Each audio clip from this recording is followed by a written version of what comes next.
go into the back room there and deliberate now. And he's late for his flight, that's why, all right? He's not trying to be an asshole. He's late for his flight. Okay. All right, so these guys are going to spend a couple of minutes in the back room and deliberate on who the winner will be. So while we're waiting for that, we're going to have the final keynote of the entire Startup Asia Jakarta. This will be 7 elements you need to build a world-class startup, and it's going to be presented by Peng T. Ong. The T stands for terrific. He's the managing director of Monks Hill Ventures. So let's give him a round of applause and welcome to the stage. Hello, everyone. Can you hear me? Oh, okay. Great. First of all, thank you, Startup Asia guys, for inviting me here and giving me a chance to talk to you. I'm here for a specific reason. I'm here because I believe we're on the verge of a huge tech explosion in this part of the world. One of the questions I want you to ask yourselves here is, why are you here? Not like from the beginning, but why are you here in Jakarta? I spent, before we go into that, I spent a few years, the last 3-4 years in China. And then before that, I actually was a China watcher. And the amazing thing has happened in the last 15 years in China is just tremendous in the history of tech revolutions, in the history of economic value creation, etc. Just to give you a sense, I sit on a board of a company called YY. How many of you have heard of YY? One person. Yeah, Casey has to, but who else has heard of YY? Nobody, right? Okay, it's not QQ. How many of you have heard of QQ? Okay, 10, okay. YY is, it's not a small company. It's got about 500 million registered users, 500 million. The MAU is like something like 100 million. And it generates today, the run rate is about 640 million a year, right? The last quarter was 160 million. And get this, the growth rate, the CAGR, the compounded annual growth rate of that company is 105, right? So within a few quarters, it's going to be generating $1 billion a year. This is a Chinese company, right? And imagine the larger ones and the top lines they represent, and the smaller ones and the CAGR they represent. I think it's clear to everyone that the last few months, something major has happened, right? The biggest tech IPO in the history of humankind, the biggest tech IPO in the history of humankind, is not a Silicon Valley company. It's a Chinese company, right? So that basically shows you that in 15 years, you can do a lot of stuff, right? So why is it relevant to us? Because I believe that we're in the beginning of that 15 years, right? I think we can possibly do it faster. But let me just show you what I shared with a group of entrepreneurs just a few weeks ago. This is what I believe. I believe that in the next 20 years, we're a smaller region, so I'm hedging a little bit. In the next 20 years, Southeast Asia, this place where we live in, will take its place in the world, not just as supplying resources or services, not just as serving other people with products and digging stuff from our ground and selling it to other people, but as a creator of some of the world's best category-defining products. And not just doing that, but as a full participant of just like anyone in all these companies in the valley, of having the conversation with the rest of the world about what the world is about, right? So I think we're going to come a long ways in the next 10, 20 years. And I'm a strong believer in that. That is a huge opportunity for us. And it begins here. It begins here by thinking about how to build great companies and scaling out globally.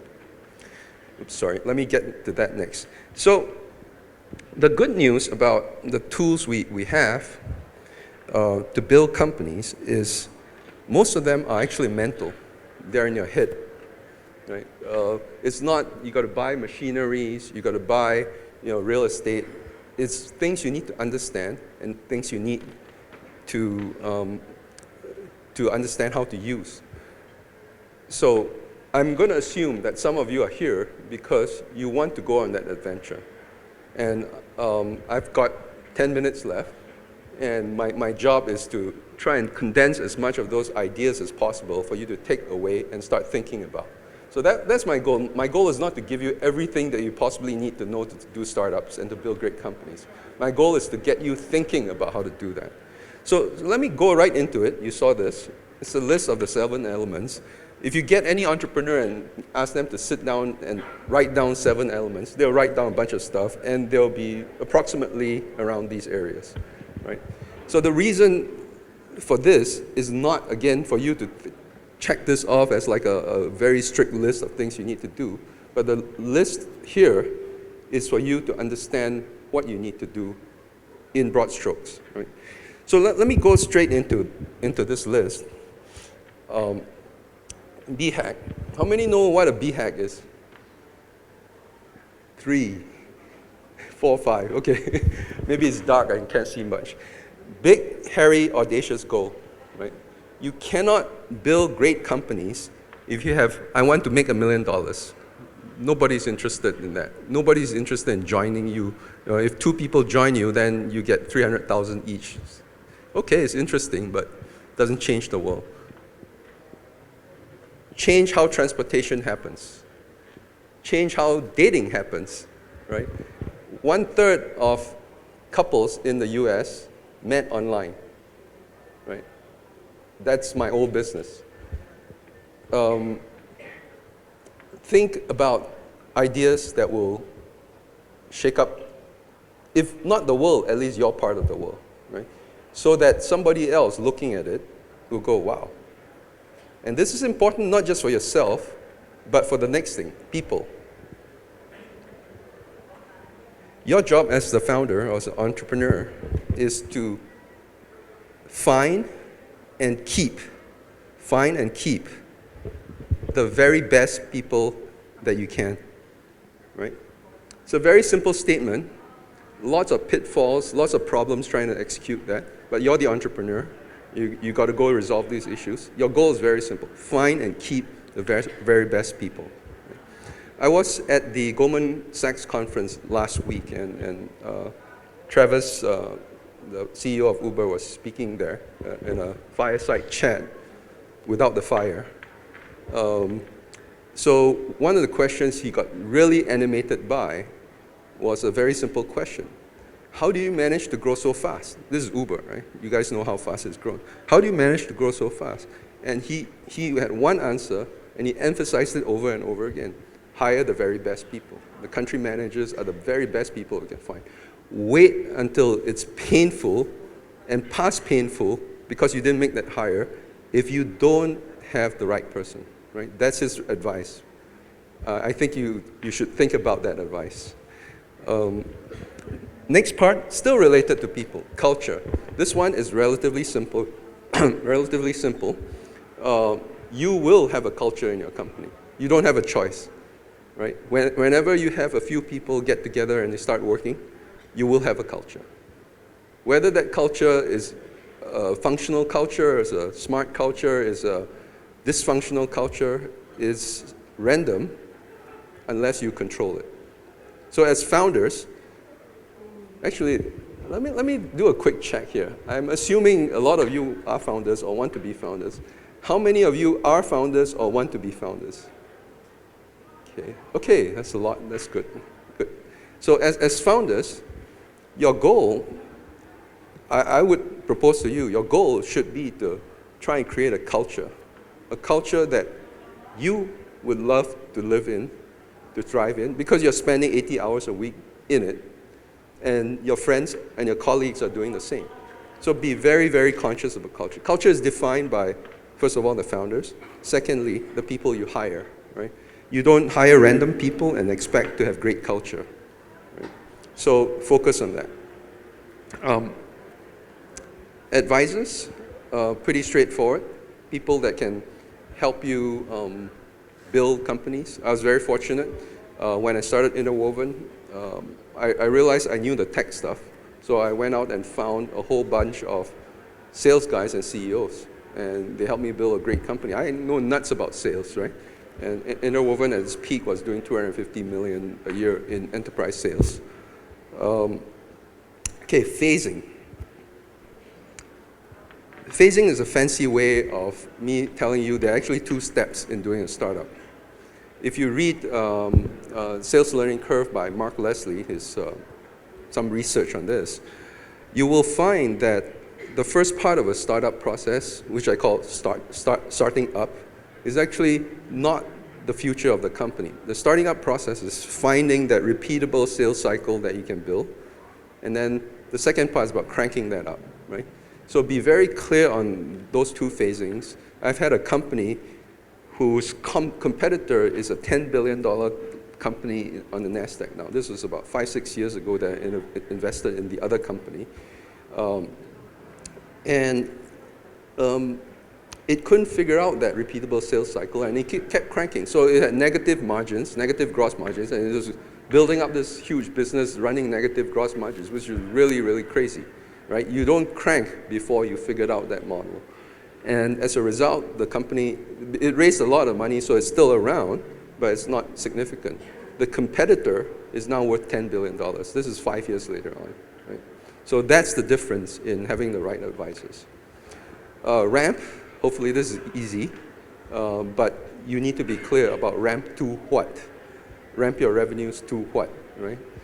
The biggest challenge in this region, this part of the world, is we think too small. So be clear on what your ramp goals are. The last point here is one on clarity. I drew a circle of clarity around the rest of it, because if you forget everything else, BHAG people, culture, advisors, phasing, and ramping, do not forget clarity. Clarity is about everything you do. It's about how you expect to achieve what you're setting out to do. In fact, a friend of mine from Jakarta actually introduced me to sort of the spirit of what Stoicism is. It's a 3,000-year-old philosophy. Both the Greeks and Romans read a lot about it. The reason I would encourage you to understand that a bit is it really helps you to think about how you build businesses, how you interact with people, your relationships with people, etc.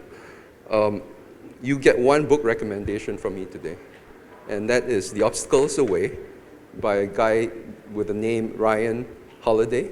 He's actually a marketing guy in the tech space, but he took time off to write this one book on Stoicism, right? Take a look at it, understand clarity, and understand how it applies to your business. My email address is at the end of it, so if you want to exchange notes on that area, please feel free to do so. Now, before I conclude, I'd like to take the concept of clarity just one step deeper. Clarity is a very inwardly focused exercise, right? You don't get clarity a lot by thinking about externalities. You get clarity by reflecting. Right? So one of the traits of great entrepreneurs that I've seen regularly is they don't just take clarity and apply it to their businesses. It's not just understanding, how these systems should work or how that growth hacking process will grow. It's understanding yourself. Right? So before you go off and build companies and all that, make sure you have some clarity on yourself. What is your mission? What's the purpose of your life? Right? I'm so often surprised when I ask that of entrepreneurs, and I don't get a very clear answer. If you don't know why you're here, why you're doing things, why you're working 80 hours, 90 hours, 100 hours a week, how do you think you can build a great company? Right? So my encouragement before I conclude is that you take the time, after this, maybe the weekend, especially if you're doing a startup, and if I were to ask you, What is your purpose? Not of the startup, but of your life. What's your mission? And you cannot give me a straight answer. You have not thought about it. Take the time this weekend to figure that out. And if you can figure that out and you can have clarity about how your mission aligns with the mission of your company, you have the beginnings of a great company. You have the beginnings of a culture, a thought process, a system that will drive you to potentially become a great company. There's still a lot of execution to do. There's still a lot of market validation, whichever state of the company you are. But if you have that clarity, if you manage to align what you believe in as your purpose, as your mission in life, with what your company is doing and what the mission of the company, the vision and mission of the company is, you have a chance, you have a much better chance of building a world-class company that has a great culture and potentially a great institution on the planet. So thank you very much for your time. I appreciate you being here.